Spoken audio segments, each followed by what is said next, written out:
जय श्री कृष्ण। राधे राधे दोस्तों, आज मैं आप लोगों को लड्डू गोपाल की एक ऐसी दिल को छू लेने वाली अद्भुत बिल्कुल सत्य लीला कथा सुनाऊंगी जिसे सुनकर आपका हृदय लड्डू गोपाल के लिए भावुक हो जाएगा। अगर हमारे ठाकुर जी को थोड़ी भी तकलीफ होती है तो कोई भी भक्त उसे बर्दाश्त नहीं कर सकता है। आज की यह लीला कथा हमारे साथ शेयर की है पश्चिम बंगाल के हल्दिया डिस्ट्रिक्ट में रहने वाली अंजू धीवर जी ने।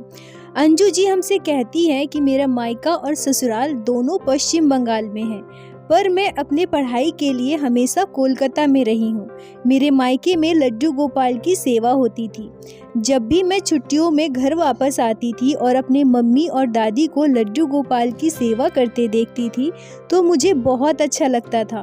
वैसे तो मुझे ज़्यादा समय नहीं मिल पाता था कि लड्डू गोपाल की सेवा करूं, क्योंकि छुट्टियों में जब मैं अपने घर आती थी तो अपने मामा जी के घर, अपने बुआ जी के घर जाया करती थी।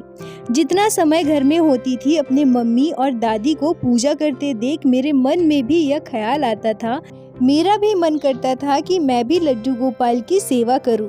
मैं लड्डू गोपाल की सेवा भले ही शारीरिक तौर पर नहीं कर पाती थी, पर जब भी मैं घर पे आती थी तो अपने मम्मी के साथ मार्केट जाकर लड्डू गोपाल के लिए नई नई सुंदर सुंदर पोशाक, ज्वेलरी और लड्डू गोपाल की बाकी की जरूरत की चीज़ें खरीद लाती थी। लड्डू गोपाल के लिए शॉपिंग करना मुझे बहुत अच्छा लगता था। कभी कभी मैं मम्मी और दादी को लड्डू गोपाल की सेवा में मदद भी करती थी। जब मैं छुट्टियों के बाद दोबारा कोलकाता जाती थी तो मुझे लड्डू गोपाल को छोड़कर जाने में बहुत बुरा लगता था। पढ़ाई कंप्लीट करने के बाद जब मैं घर वापस आई फिर मेरे पास समय ही समय था। अब मैं भी अपने घर में लड्डू गोपाल की सेवा करने लगी। कुछ ही समय में बाल गोपाल के प्रति मेरी श्रद्धा भक्ति कई गुना बढ़ गई। मैं YouTube पर वीडियो देख कर लड्डू गोपाल के लिए सुंदर सुंदर पोशाकें भी बनाया करती थी। कुछ महीनों के बाद मेरी शादी तय हुई। मेरे मन में लड्डू गोपाल के प्रति श्रद्धा भक्ति तो थी, पर मैंने कभी यह नहीं सोचा था कि मैं शादी के बाद भी लड्डू गोपाल की सेवा करूं। शायद तब तक लड्डू गोपाल ने मुझ पर इतनी कृपा नहीं की थी, पर जब मुझे यह पता चला कि मेरे ससुराल में भी लड्डू गोपाल की सेवा होती है तो यह सुनकर मैं बिल्कुल चौंक गई और मुझे बहुत खुशी हुई। यहाँ तक कि मेरे मायके में भी सभी लोग कहने लगे कि अरे, यह तो लड्डू गोपाल ने साक्षात चमत्कार कर दिया है। जैसे हमारे घर में लड्डू गोपाल की सेवा होती है वैसे अंजू के घर में भी लड्डू गोपाल की सेवा होती है। अच्छा ही होगा, हम दोनों परिवार में मन का मिलाप बहुत ज्यादा होगा। दोनों परिवार को एडजस्ट करने में ज्यादा दिक्कत नहीं होगी। और अब तो अंजू भी लड्डू गोपाल की सेवा करने लगी है। इसके मन में भी लड्डू गोपाल ने अपनी भक्ति तो जगा ही दी है। शायद लड्डू गोपाल अंजू से और भी सेवा लेना चाहते हैं और इसकी भक्ति श्रद्धा को और बढ़ाना चाहते हैं। इसलिए अंजू का रिश्ता हमने उस घर में तय किया। अंजू जी कहती हैं कि जब शादी के बाद मैं अपने ससुराल गई तो वहां जाकर मैं देखती हूँ कि बाल गोपाल के साथ साथ बाल राधा रानी यानी कि लाडली जी की भी सेवा होती है। यह मेरे लिए बिल्कुल ही नया अनुभव था। हमारे घर में लड्डू गोपाल की सेवा तो होती थी, पर मैंने लाडली जी की सेवा होते कहीं नहीं देखा था। बाल गोपाल तो है ही सुंदर मनमोहक, पर जब मैं लाडली जी को देखी तो उनके सुंदर स्वरूप में खो गई। लाडली जी की सुंदर सुंदर पोशाक, सुंदर ज्वेलरी सभी मुझे बहुत प्यारे लगते थे। अंजू जी कहती है कि सभी के पूजा पाठ करने का तरीका थोड़ा अलग होता है। मेरे मायके में जैसे लड्डू गोपाल की सेवा होती है वो तो मुझे पता था, पर मैं जब ससुराल गई और वहाँ लड्डू गोपाल के साथ साथ लाडली जी की भी सेवा होते देखी तो मुझे थोड़ा डर लगने लगा।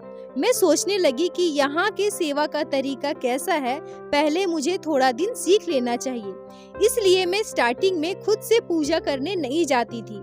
कुछ दिनों तक मैंने अपने सासू माँ को लड्डू गोपाल और लाडली जी की सेवा करते देखा, उनकी सेवा विधि को समझा। एक दिन मेरी सासू माँ ने मुझसे खुद से कहा कि तुम तो लड्डू गोपाल की सेवा अपने मायके में किया करती थी ना, फिर यहाँ क्यों नहीं करती?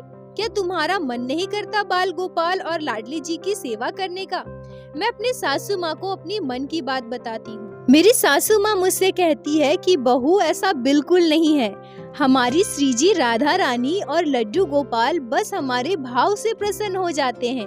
इनकी सेवा करने का कोई भी विशेष तरीका नहीं होता है। तुमको जैसे करना है वैसे करो। तुम तो प्रतिदिन मुझे सेवा करते देखती हो ना। एक काम करना, अब से तुम भी मेरे साथ इनकी सेवा किया करो।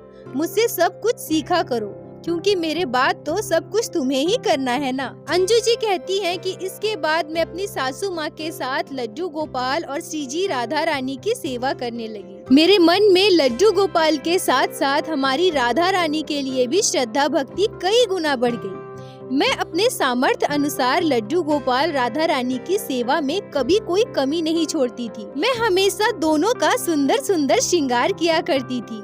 मैं सोचती थी कि आज मेरे लड्डू गोपाल और लाडली जी सबसे ज्यादा सुंदर दिखने चाहिए, और होता भी वैसा ही था। मेरे ससुराल में सभी लोग मेरे द्वारा किए गए श्रृंगार से बहुत प्रसन्न होते थे। मेरे ससुराल में मेरी सासू माँ, मेरे ससुर जी, मेरे हस्बैंड और मेरे एक देवर हैं। सभी बहुत अच्छे हैं, भगवान की भक्ति करते हैं। सभी के मन में भगवान के प्रति श्रद्धा भक्ति का भाव है। और मेरे लिए इससे भी ज्यादा महत्वपूर्ण बात यह थी कि सभी मुझसे बहुत प्यार करते थे। मेरे ससुराल में मुझे कभी किसी चीज की कमी नहीं होती थी। मैं जिस तरह से अपने मायके में रहा करती थी, बिल्कुल उसी तरह से अपने ससुराल में रहती थी। हंसी खुशी मेरे ससुराल में दिन बीत रहे थे। शादी के लगभग 3 वर्ष के बाद मेरे पुत्र का जन्म होता है। घर में पहले बच्चे का जन्म हुआ था। मेरे ससुराल में सभी लोग बहुत खुश थे। मेरे बेटे का नाम आयुष रखा गया। मैं आयुष को लड्डू गोपाल का ही दिया मानती थी, पर दोनों बार मेरा बच्चा गर्भ में ही नष्ट हो गया था, जिस वजह से मैं डिप्रेशन में भी चली गई थी। बहुत उदास रहती थी, रोती थी। शारीरिक रूप से भी मैं बहुत कमजोर हो गई थी। मेरे ससुराल वाले, मेरे हस्बैंड सभी बहुत अच्छे हैं। इसकी वजह से कभी भी मुझे ताना नहीं मारे, कभी भी मुझे किसी प्रकार का दोष नहीं दिया। अच्छे अच्छे डॉक्टरों से कई जगह पर मेरा इलाज करवाया। मेरे जीवन में चाहे कैसी भी परिस्थिति आई, पर मैंने लड्डू गोपाल और श्रीमती राधा रानी की सेवा करना कभी नहीं छोड़ा।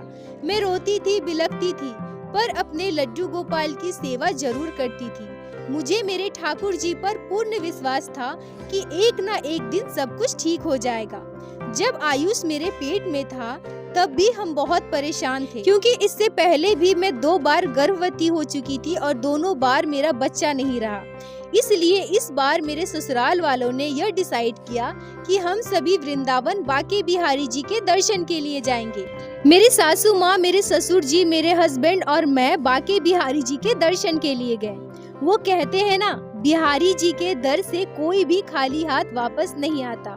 हमारे बिहारी जी हैं ही दयालु, किसी को भी निराश नहीं करते। वो अपने भक्तों की आंखों के आंसू नहीं देख सकते, और बिहारी जी ने भी मेरे आंखों के आंसू को देख लिया।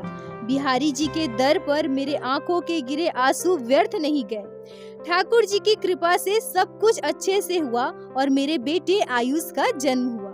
आयुष जब बहुत छोटा था, वो बस बैठना सीखा था, तब से ही उसके मन में लड्डू गोपाल के लिए पता नहीं कहां से इतना आकर्षण हो गया।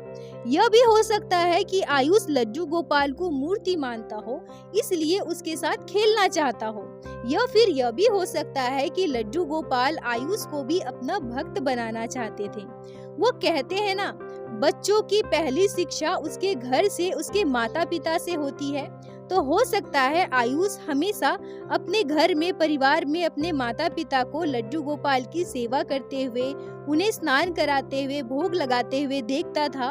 इसीलिए वो बचपन से ही लड्डू गोपाल को गोद में लेने की, लड्डू गोपाल के साथ खेलने की जिद किया करता था। जब वो थोड़ा बड़ा हुआ, चलने फिरने लगा, तो लड्डू गोपाल को गोद में लेकर यहाँ वहाँ घूमना चाहता था। जब हम लड्डू गोपाल को स्नान करवाते थे, उनका श्रृंगार करते थे, तो आयुष भी लड्डू गोपाल को स्नान कराने के लिए, उन्हें पोशाक पहनाने के लिए, ज्वेलरी पहनाने के लिए जिद किया करता था।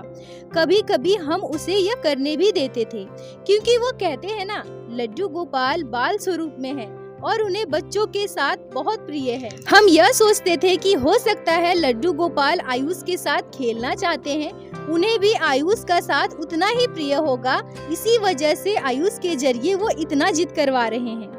मेरे बेटे आयुष को हमने लड्डू गोपाल को भैया बोलना सिखाया था। लड्डू गोपाल को आयुष लड्डू भैया कहकर बुलाता था। हमारे जीवन में लड्डू गोपाल, श्रीमती राधा रानी की कृपा से सब कुछ अच्छा चल रहा था।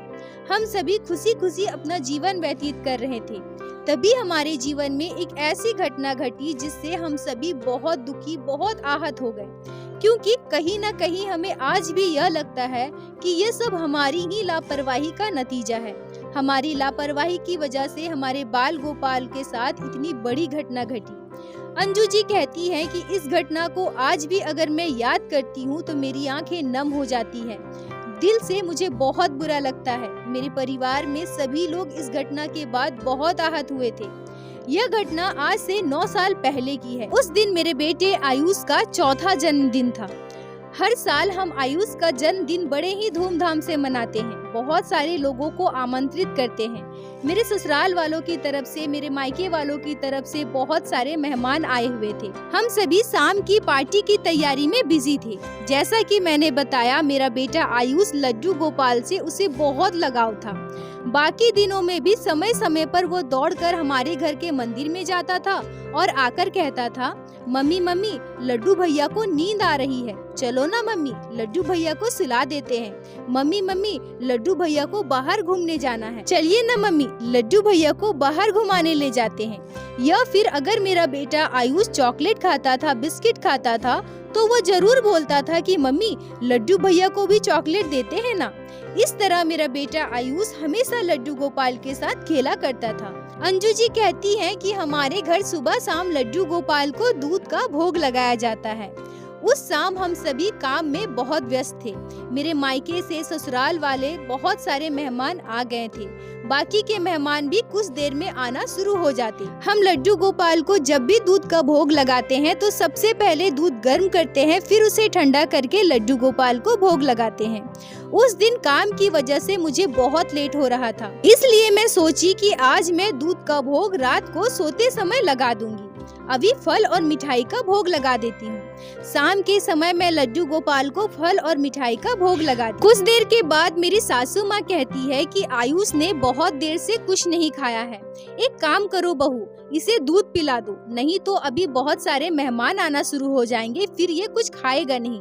मैं आयुष के लिए दूध गर्म करके दूध का पतीला टेबल पर रख देती हूँ कि यह थोड़ा ठंडा हो जाए, फिर मैं आयुष को दूध पिला दूंगी। मेरे बेटे आयुष की तो आदत थी समय समय पर लड्डू गोपाल के पास जाकर उनसे मिलने की।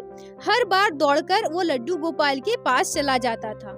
उस समय भी वो हमारे घर के मंदिर में गया और मंदिर में जाकर जब वो देखा कि आज हमने दूध का भोग नहीं लगाया है, तब वो दौड़कर मेरे पास आया था। वो मुझसे कहने लगा, मम्मी मम्मी लड्डू भैया को दूध पीना है, वो दूध मांग रहे हैं। मैं काम में व्यस्त थी, मैंने अपने बेटे की बात पर ध्यान नहीं दिया। मैंने उससे कहा कि तुम जाकर पहले दूध पियो और रुको, कहीं जाना मत, मैंने टेबल पर दूध ठंडा होने के लिए रखा है, तुम दूध पियोगे उसके बाद जाकर तैयार भी होना है। मेरा बेटा इतना सुनते ही वहाँ से दौड़कर भाग गया। मैं भी काम में व्यस्त थी, मैंने उसकी तरफ ध्यान नहीं दिया। आयुष थोड़ा चंचल स्वभाव का था। अगर हम उसे कोई चीज ना दें तो वो खुद से लेने की कोशिश करता था। अगर उसका कोई काम हम ना करें तो वो खुद से करने की कोशिश करता था। हमारे घर में श्री जी, राधा जी और बाल गोपाल दोनों विराजित हैं। पर बचपन से ही पता नहीं क्यों आयुष का लगाव लड्डू गोपाल के प्रति ज्यादा था। उस समय दौड़कर वो फिर से हमारे पूजा घर में गया और लड्डू गोपाल के श्री विग्रह को मंदिर से निकाल कर ले आया।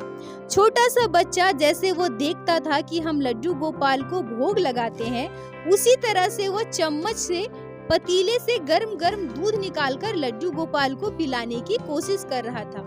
इसी बीच उसके हाथ में गर्म दूध गिरता है और लड्डू गोपाल उसके हाथ से छूटकर दूध के पतीले में गिर जाते हैं। जैसे ही लड्डू गोपाल दूध के पतीले में गिरे, दूध का पतीला पूरा पलट गया और लड्डू गोपाल के साथ ही वह पतीला जमीन पर गिर गया। उसके गिरते ही बर्तन की आवाज हुई, जो सबसे पहले मेरे देवर जी ने सुनी, और जब वो इस दृश्य को देखे तो वो भी डर गए और चिल्लाकर हमें आवाज देने लगे। देवर जी की आवाज सुनकर हम सभी वहाँ पहुँचे और वहाँ पहुँचकर जो दृश्य हमने देखा उसे देखकर हम सभी दहल गए। मैं दौड़कर जाकर लड्डू गोपाल को जमीन से उठाती हूँ। मेरा बेटा भी एक तरफ डरकर खड़ा था। जब हम लोग वहाँ पहुँचे तो वो दौड़कर अपनी दादी से लिपट गया और डरकर वो खुद ही बोलने लगा कि मैं लड्डू भैया को दूध पिला रहा था और वो दूध में गिर गए। मेरा बेटा छोटा था, नादान था, उसे बिल्कुल भी समझ नहीं थी। इस दृश्य को देखकर हम सभी की आंखें नम थी। लड्डू गोपाल को जल्दी जल्दी हमने ठंडे पानी से स्नान कराया और पूरे शरीर में चंदन का लेप लगाया। पहले तो मुझे इस बात का डर लग रहा था कि मेरे बेटे के हाथों आज इतना बड़ा पाप हुआ है, इतना बड़ा गुनाह हुआ है। मेरे छोटे से बाल गोपाल को कितनी तकलीफ पहुंची है। आज मेरे बेटे का जन्मदिन है और आज ही यह अनहोनी हो गई। यह सोचकर मैं रोने लगी। मुझे सभी लोग समझाने लगे, सभी कहने लगे कि तुम रो मत, बाबू का जन्मदिन है। हो सकता है आज आयुष के जीवन में कोई बड़ी विपत्ति आने वाली हो, जिसको लड्डू गोपाल ने खुद पर ले लिया है और यह अनहोनी को टाल दिया है। हमारे साथ जो भी होता है अच्छे के लिए होता है और भगवान के इच्छा के विरुद्ध तो एक पत्ता भी नहीं हिल सकता है।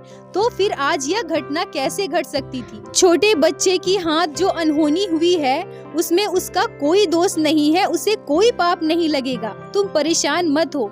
यह बोलकर सभी मुझे सांत्वना देने लगे।